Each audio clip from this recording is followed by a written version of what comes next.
A indústria. Como estava a indústria de Taylor, a indústria de Ford, a indústria do início do século, a fábrica que pela primeira vez reunia muita gente no mesmo lugar para trabalhar, não é? A segunda revolução industrial marcada pela fábrica, não é? Eu pude estudar algumas fábricas tayloristas. Uma das primeiras que eu estudei, eu peguei um manual de orientação do trabalhador, do operário. Havia muitas operárias, 80 e poucos % eram operárias, isso em 1979, 80. Fez parte da minha tese de doutorado em 81. E lá tinha instruções de onde é que você deve colocar o absorvente higiênico. Não é? Como é que você deve ter os cabelos penteados. Essa fábrica taylorizada invadia literalmente o conjunto das ações do indivíduo e condicionava a ação do indivíduo ao ambiente de trabalho. Essa fábrica, por exemplo, tinha banheiros com espaços grandes embaixo e em cima para que o supervisor pudesse ficar olhando e para que não se conversasse no banheiro. Lembrem, Taylor recomendava, dispunha as máquinas de forma que as pessoas não conversassem e recomendava fortemente. Recomendar fortemente por Taylor significa, se você não seguir, você está demitido. Que as pessoas não saíssem em grupos depois do trabalho, também para não alimentar muita conversa. A fábrica de hoje discute como fazer para conviver com diferenças de cultura, com diferentes opções sexuais, com diferentes opções de etnia, religião, etc, etc, etc. Se você fosse um homossexual no início do século, você não podia entrar na fábrica. Hoje a fábrica quer saber se você, homossexual, está conseguindo se relacionar direito com os seus colegas de trabalho, se você não está sofrendo nenhum processo de discriminação, etc, etc, etc.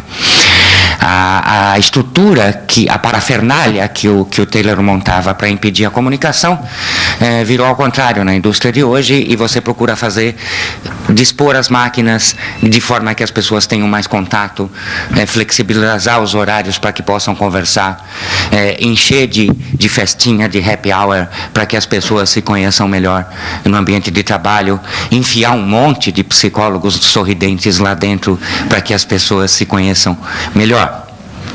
A fábrica mudou muito, e mudou muito a possibilidade de expressão afetiva no trabalho, se a gente pensar na indústria. Se a gente pensar em serviços, o que a gente tem, eu ainda estou lá com a coisa da economia, na minha primeira divisão. Se a gente pensar em serviços, no início do século, o serviço era um meio de escoar a produção. Um comércio, por exemplo, de veículos, a padaria, etc., eram formas de escoar a produção.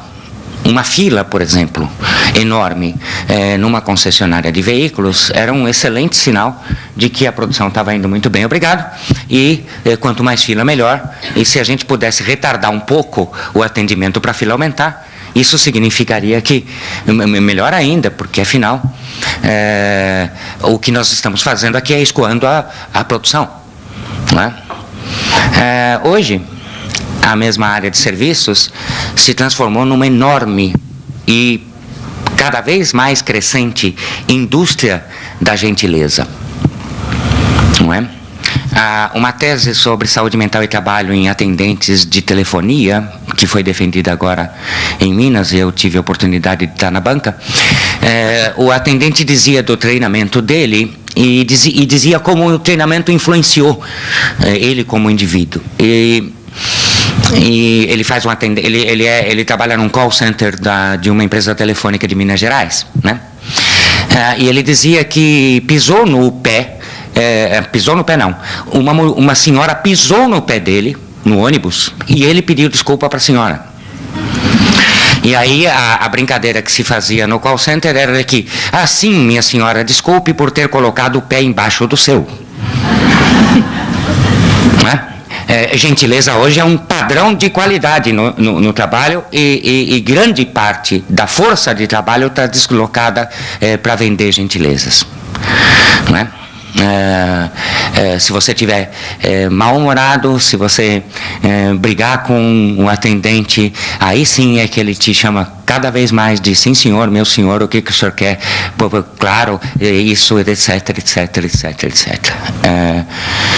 As meninas reclamam que recebem cantadas também, não é à toa. Elas ficam muito mais próximas do cliente do que ele sequer já viu a mãe fazer. Outra vez, isso vai envolver uma relação afetiva totalmente diferente no mundo de hoje.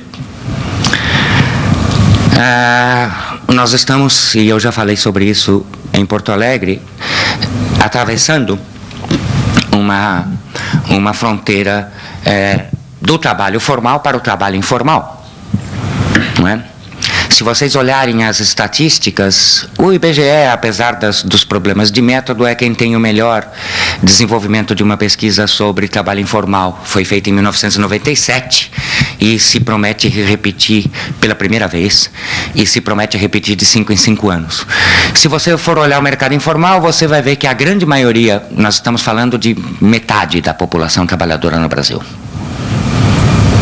Não é brincadeira, é metade da população trabalhadora do Brasil. Desta metade, a grande maioria são empregadores. E a grande maioria tem exatamente 0 empregados na condição de empregadores. Ou seja, são empresas de um homem só, onde o indivíduo é o patrão, o empregado, o assistente de produção ou relações públicas, e etc, e etc, e etc, e etc. Ou quem não trabalha só, quem não é uma empresa de um homem só, tem uma empresa de 2, 3 pessoas, e você vai olhar essas 2 ou 3 pessoas, são normalmente a mulher, o filho, etc. O indivíduo sai para vender cachorro-quente, a mulher faz o molho, e o garotinho vai no supermercado comprar salsicha. Não é? Explodem as relações e as organizações começam a se mover também nessa direção. Nós vamos falar sobre isso daqui a pouco. Estamos gravitando do mercado informal do mercado formal para o mercado informal, e estamos gravitando do mundo do emprego para o mundo do trabalho, não é? Já também falei sobre isso aqui. O emprego não existe mais, e cada vez mais o que fica claro que o que substitui o emprego é o trabalho. Hoje de manhã me perguntaram qual é a diferença entre emprego e trabalho, professor. Emprego, você está vendendo tempo. Você é um vendedor de tempo. E a empresa utiliza esse tempo da maneira que lhe aprouver. No trabalho, você está vendendo um vínculo com o produto. Você está vendendo um vínculo com o outro. Você está vendendo um vínculo com a natureza. Você está vendendo uma relação.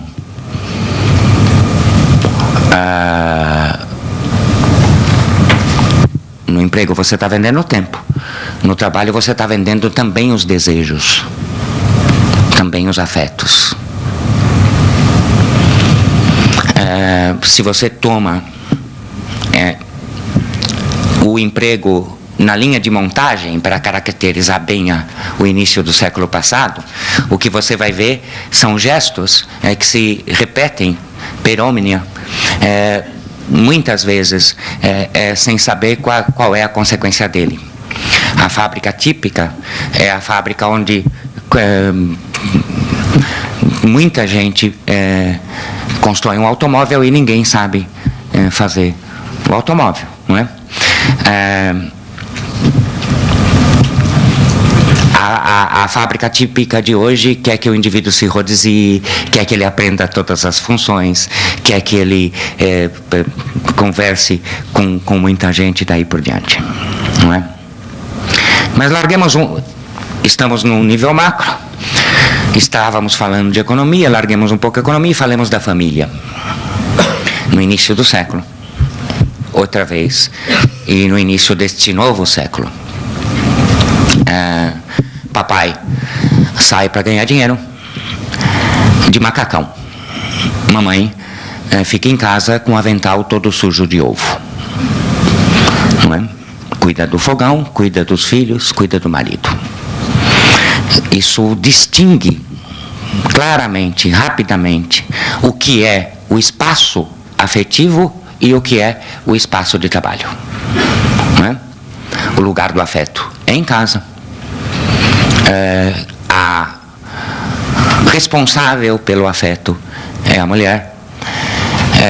O lugar do trabalho é o lugar da racionalidade. O responsável pelo trabalho é o homem.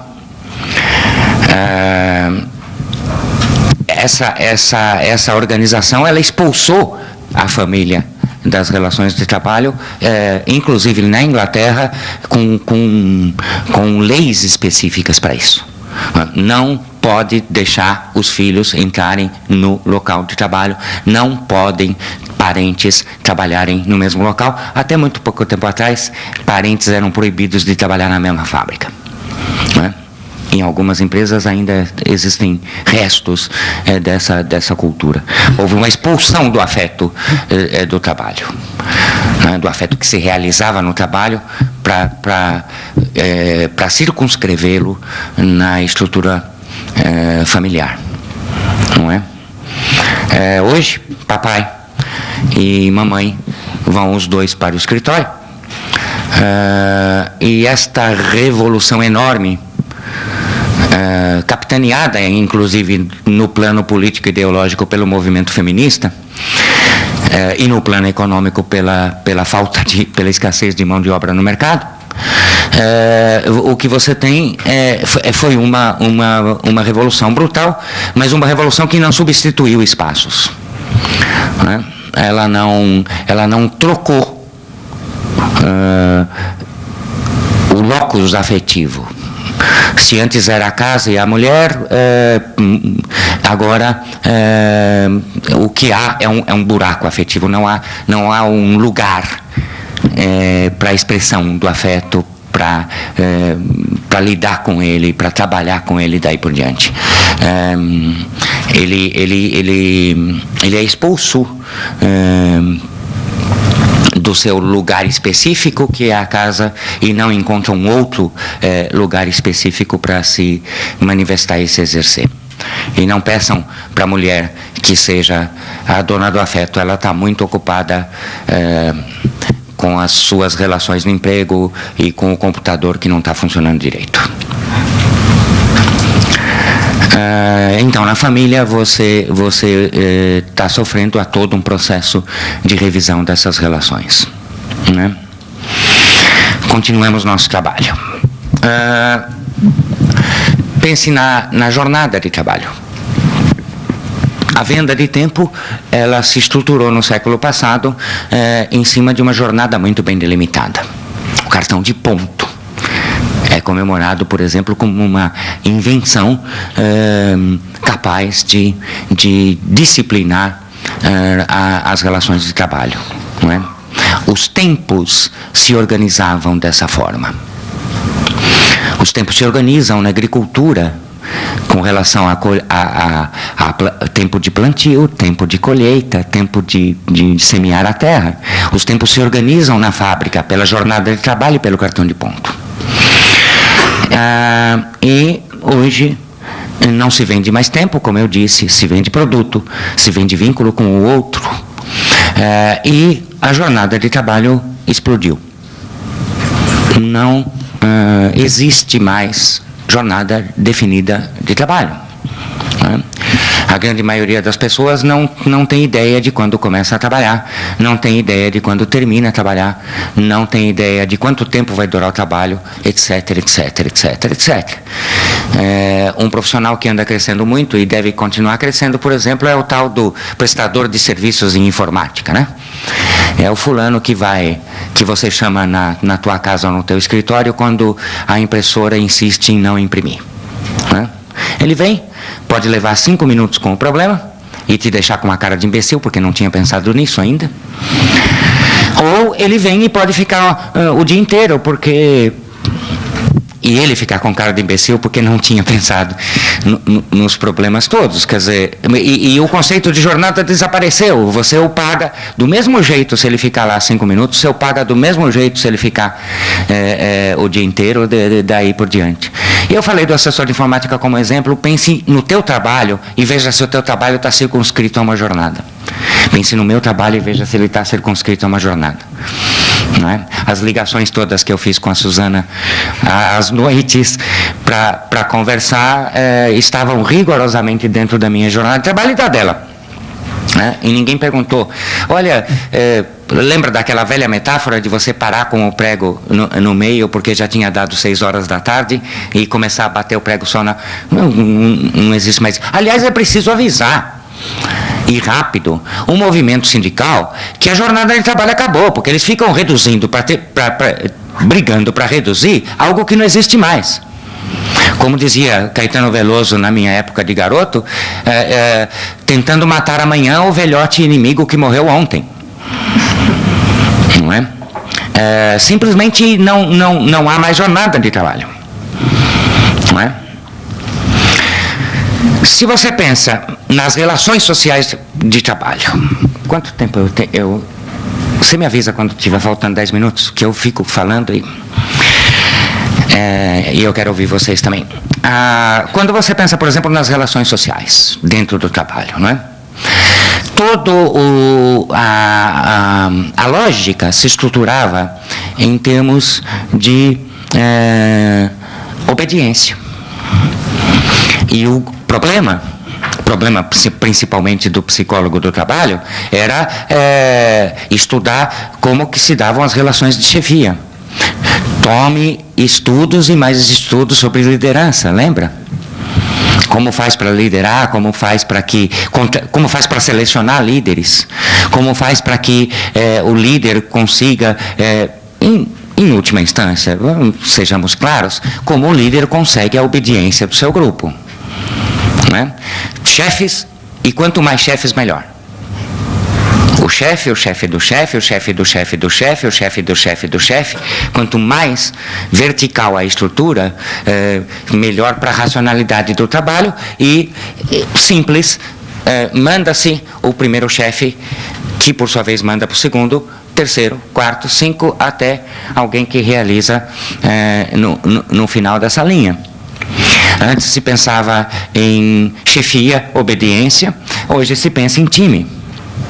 A grande pergunta, como é que um chefe pode liderar os seus subordinados, foi substituída pela pergunta, como os trabalhadores podem participar?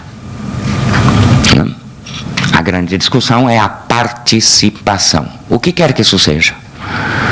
Muitas vezes a participação significa simplesmente que antes você mandava o fulano fechar a janela e hoje você o convence de que ele tem que fechar a janela, como dizia o Sigmar Malvese.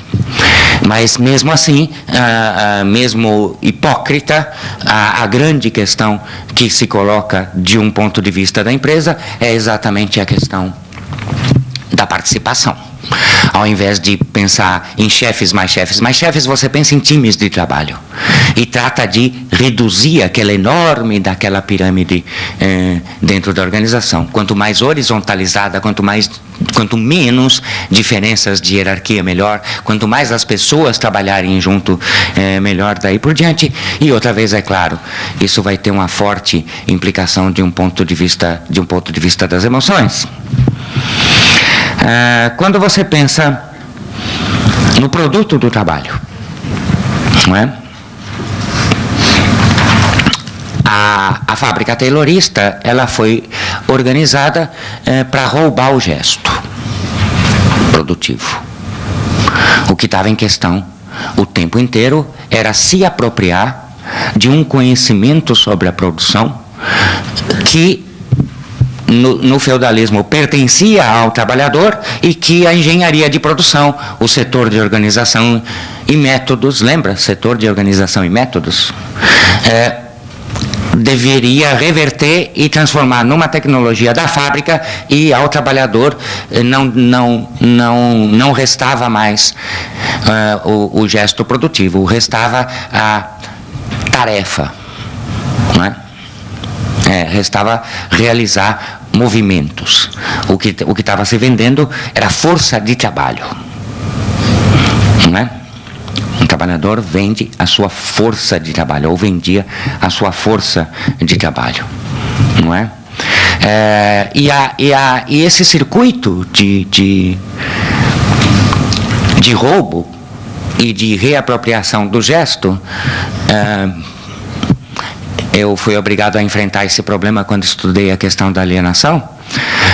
Ele era um circuito que você roubava o significado do trabalho na produção e permitia a reapropriação do mesmo significado no consumo, não é? Era apenas na loja que o produto voltava a ter face, voltava a ter afeto possível, voltava a ter emoção, voltava a ter contato com o sujeito na condição de natureza outra vez, né? Ao apertar o parafuso, o indivíduo estava construindo uma cadeira e só revia a cadeira quando a comprava na loja do empório, na lojinha de móveis, não é? O que a fábrica, o que a indústria, o que a organização, o que o trabalho exige hoje é um corpo a corpo com o produto o tempo inteiro. É uma relação quanto mais vinculada, quanto mais próxima, quanto mais definida, melhor. Mesmo na grande indústria, mesmo na indústria que ainda tem boa parte da sua produção taylorizada. O movimento de qualidade total, por exemplo, tem promovido em várias empresas que você assina o teu produto e quando o cliente sente um defeito, ele volta para você que fez o produto, etc. Também ainda grandes indústrias começam a personalizar a relação com o produto, com o cliente, etc, etc. Algumas empresas de automóveis estão te pedindo para que você escolha o teu carro. E o carro já entra na linha de montagem com o teu nome. Não é? E todo mundo já sabe que quem fez aquele carro foi fulano, beltrano e ciclano, etc. Isso para falar da grande indústria, porque na área de serviços é muito mais radical, não é? A grande parte dos trabalhadores hoje estão comprando e vendendo a tua satisfação, o teu bem-estar. E aprendem o tempo inteiro a se comunicar com você, a seduzir você, não é? A seduzir e a ser seduzido por esse vínculo de trabalho. Ora, esse breve passeio nos leva a perguntar sobre esse conjunto sobre essas duas revoluções, e nos leva a arriscar responder o que acontece com afeto e trabalho, emoções e trabalho nessa nova revolução que nós estamos vivendo agora, nesse início de século.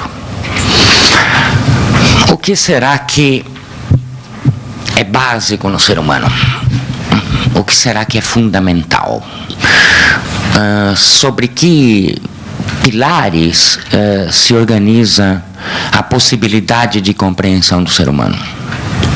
Essa é uma pergunta da psicologia. É uma pergunta que nasceu junto com a psicologia e que vai morrer com ela. Freud, por exemplo, passou a sua vida inteira dizendo que a sexualidade era fundamental. Não é? Skinner passou a sua vida inteira dizendo que a atividade era fundamental. Como será que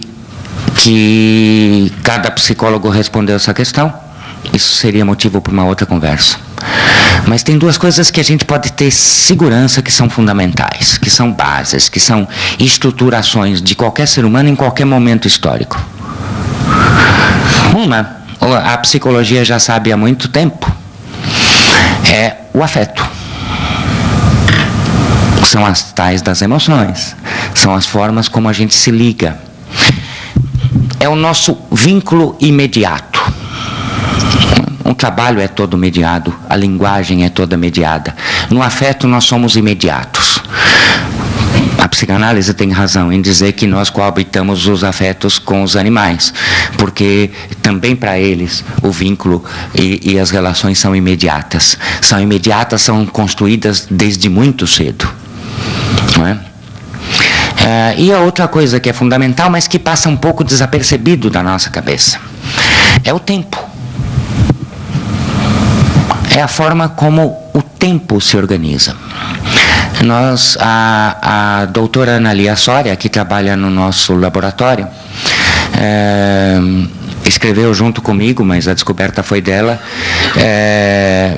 um artigo sobre tempo e trabalho, onde ela defende uma tese, junto comigo, uma tese pelo menos preocupante.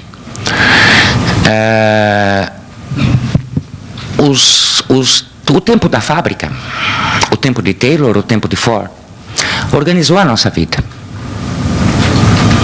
Não apenas quando a gente entrava na fábrica para trabalhar. Organizou a minha vida quando eu era um molequinho. Quando eu esperava meu pai voltar do trabalho numa determinada hora.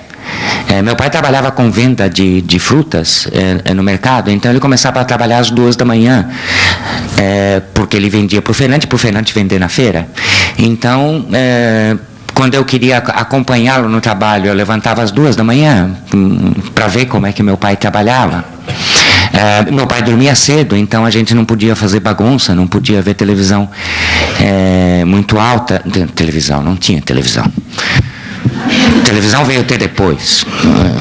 Lembrem, eu estou fazendo 50. Não podia se fazer barulho, o cachorro não podia latir.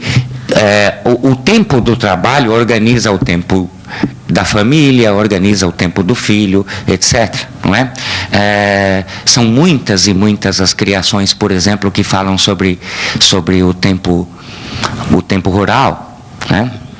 E vem a saudade me apoquentar e eu me vingo dela tocando viola de papo pro ar, né?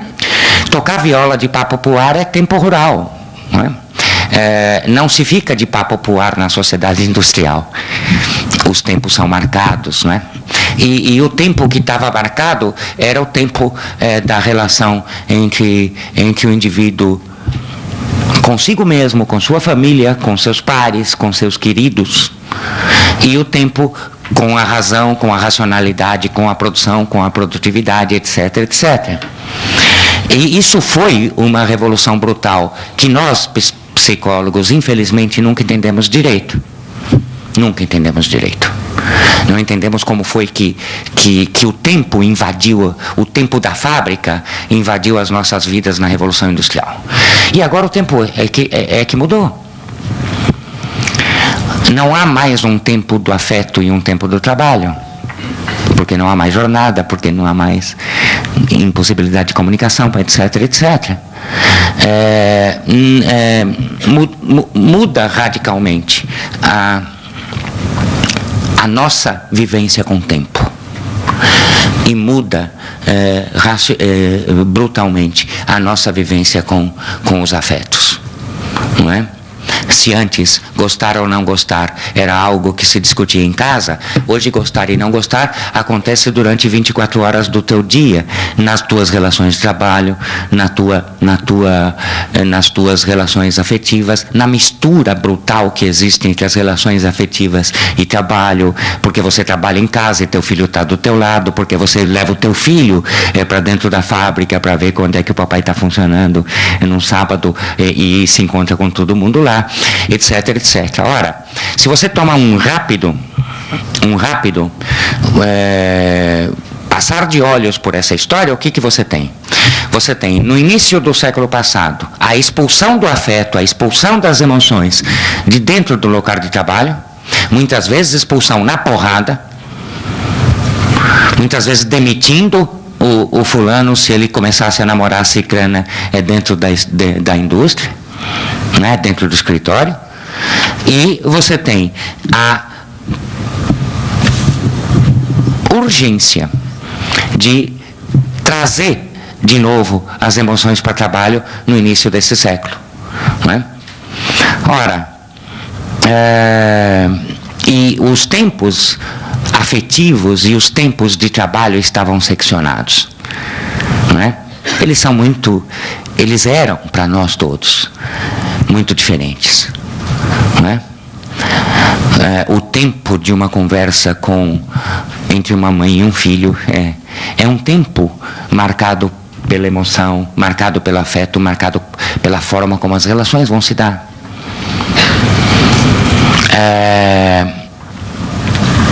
O tempo do trabalho era outro, marcado pelo cadenciamento, marcado pelos minutos, etc, etc. Ora, o que eu te disse? Eu te disse que no início da segunda revolução industrial tentou-se separar afeto e trabalho. É claro que nunca se conseguiu. É claro que o afeto rodava numa formulação de guerrilha dentro das relações de trabalho.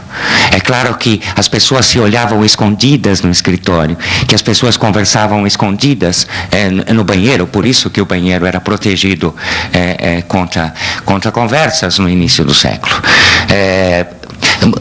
O que houve durante a segunda revolução industrial foi um vínculo afetivo clandestino com o produto, porque apesar da divisão, apesar da alienação, as pessoas continuavam a gostar ou odiar o produto.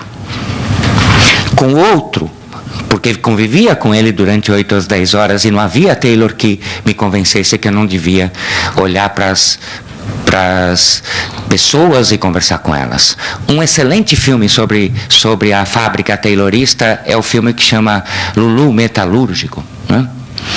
E me veio na cabeça, é impossível não vir na cabeça, ele produzia muito e muito rápido. E aí as pessoas perguntavam para ele, como é que você consegue produzir tão rápido? Ele falou, minha cabeça, durante as 8 horas que eu estou aqui, repete sempre a mesma coisa. Una pieza un culo, una pieza un culo, una pieza un culo.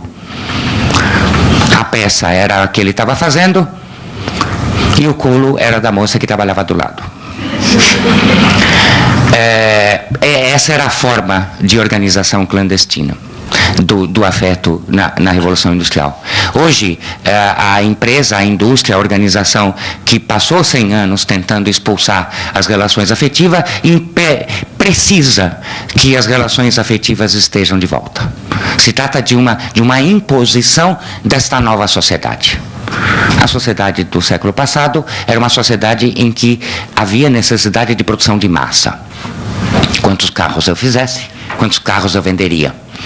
A sociedade desse século é uma sociedade que precisa te convencer que este carro é absolutamente pessoal e intransferível e que você não vai encontrar outro igual e precisa fazer um carrinho direitinho do jeito que você gosta. É impossível desenvolver o trabalho de hoje sem um forte vínculo afetivo.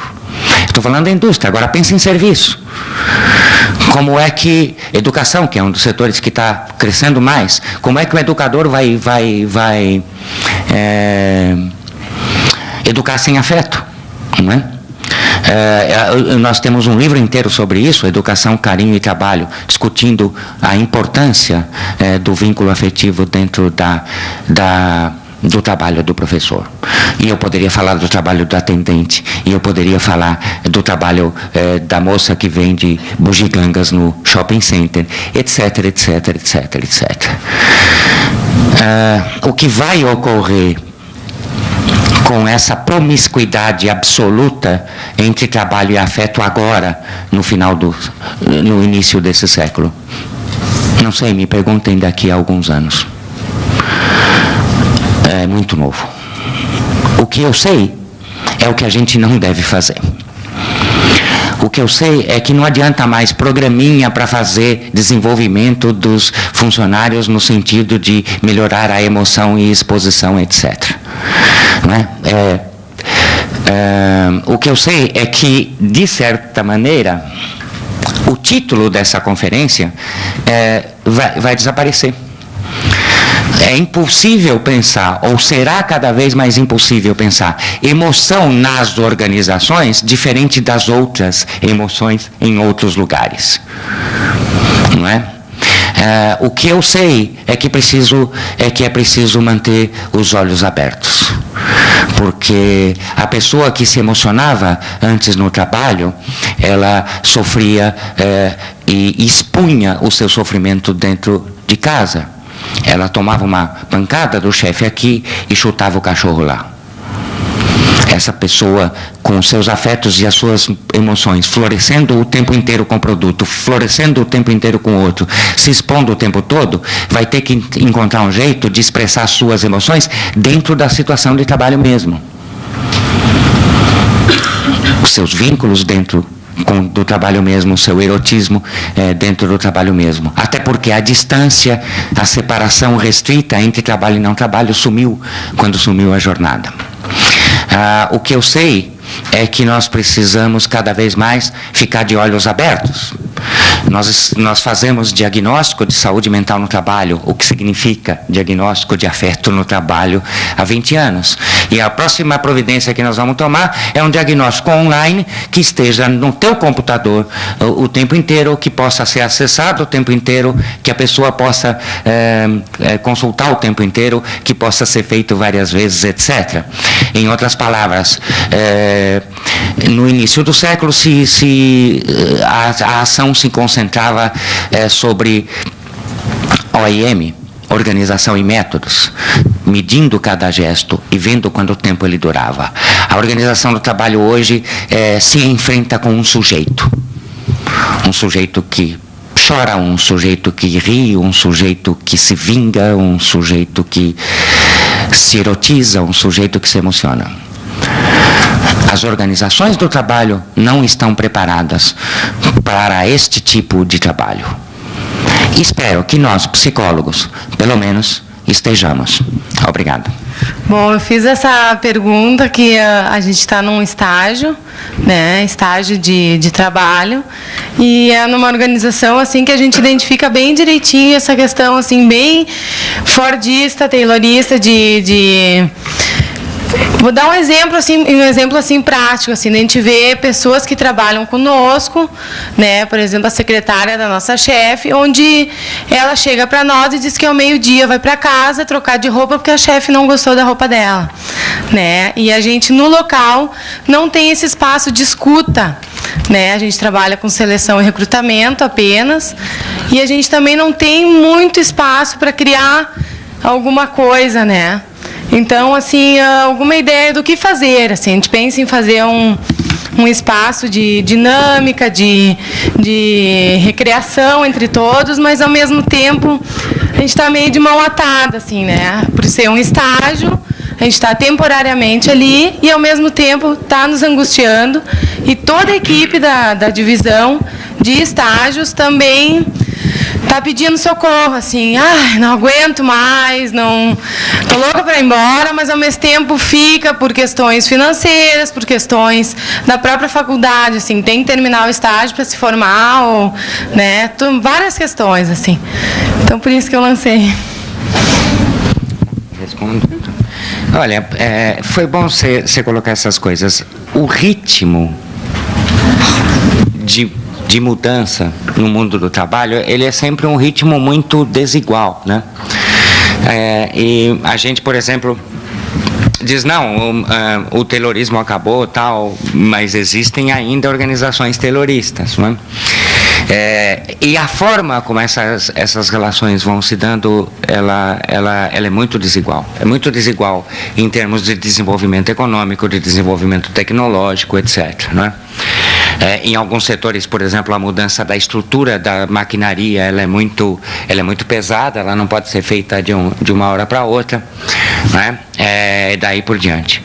E você tem, de fato, várias organizações que ainda têm uma série de parâmetros ligados a Taylor.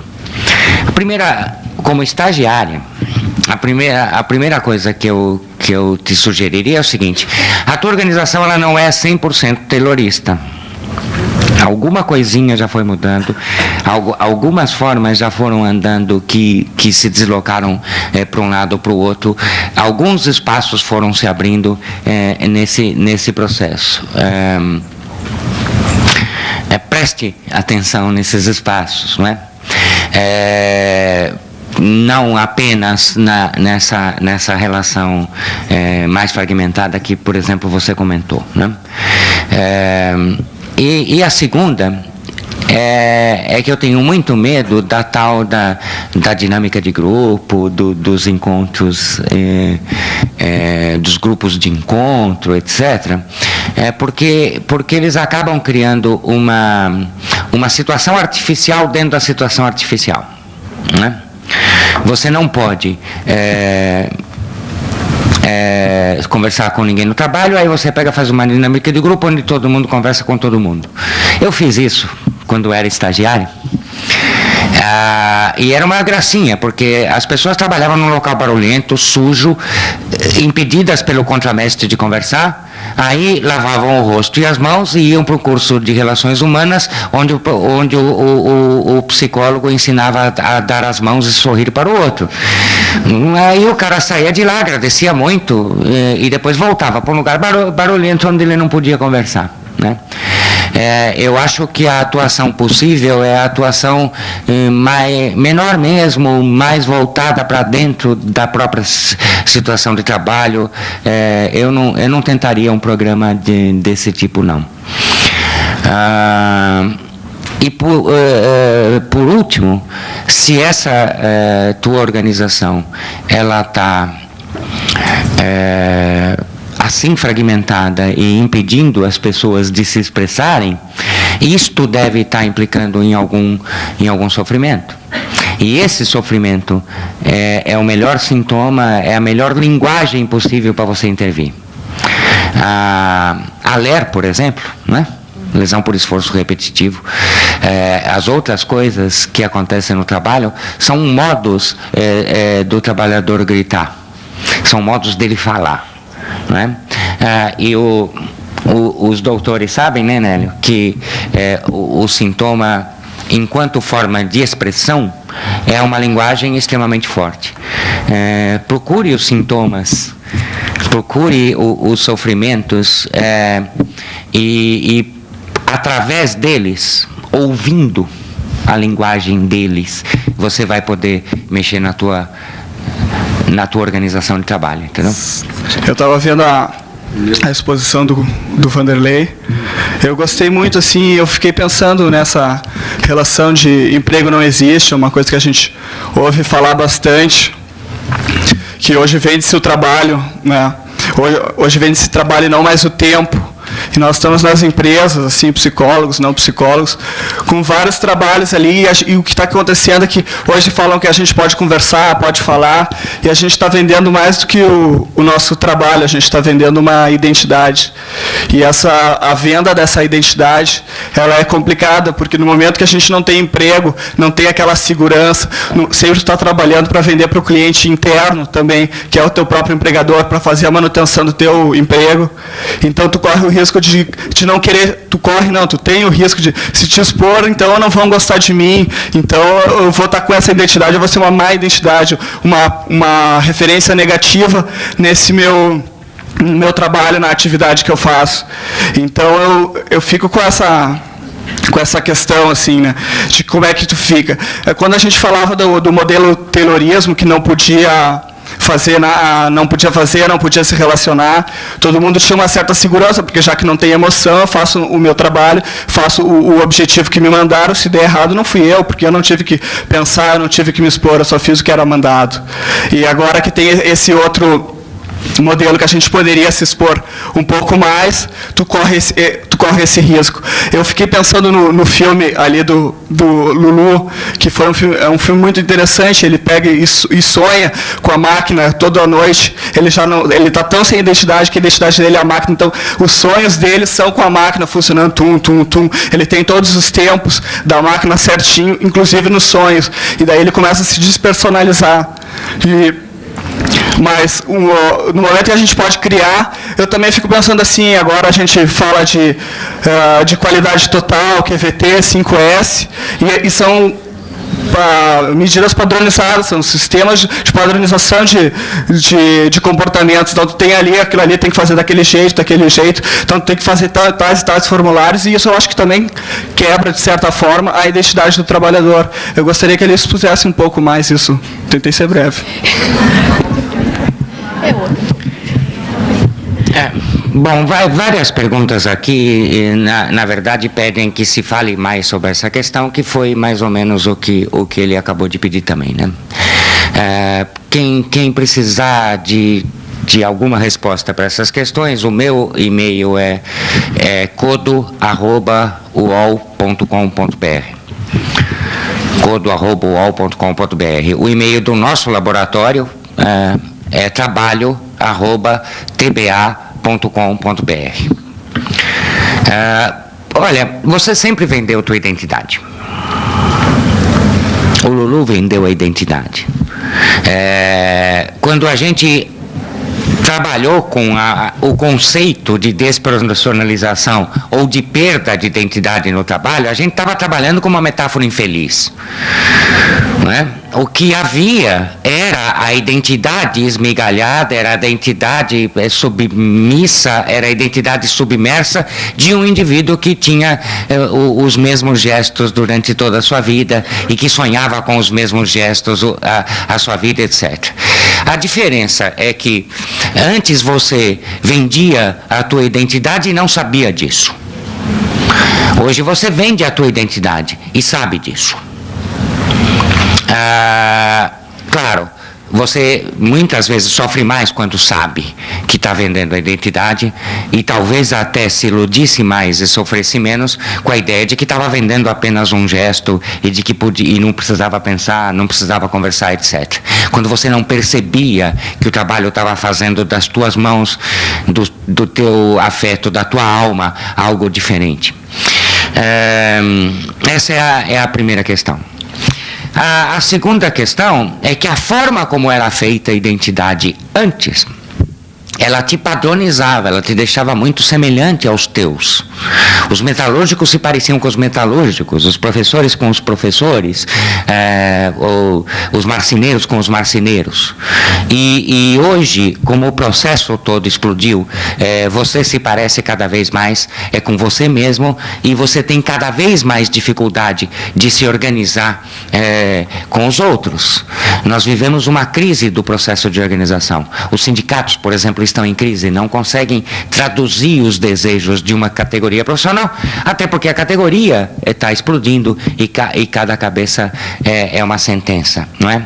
O tipo de identidade que está sendo construído hoje é uma identidade tua com o teu trabalho, tua com o outro imediato, você no teu próprio espelho. É uma identidade estreita e estritamente individual. Nós pedimos durante muito tempo isso. Nós pedimos, respeitem a nossa individualidade. Não é? O que a gente não sabia é que a nossa individualidade construída dessa forma implicava em tanta solidão. E hoje nós todos estamos enfrentando uma brutal solidão. Hoje nós estamos enfrentando a possibilidade de que o outro do lado é um outro do lado, não tem os nossos cacuetes, não tem os nossos gestos, não tem a nossa linguagem, não tem as nossas roupas. É um outro rigorosamente diferente.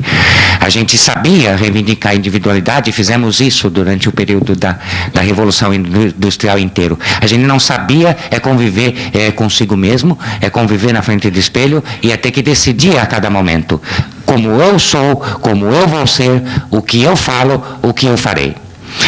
Essa solidão é o principal problema que nós estamos tendo no trabalho, e é o que te faz sofrer quando sente que a tua identidade está sendo construída nesse processo. Você está correndo um sério risco de ficar sozinho na frente do espelho. Não é um sofrimento maior nem menor do que antes, é um sofrimento diferente. O problema é que o sofrimento de antes a gente entendia melhor. Vamos tratar de entender o sofrimento de hoje.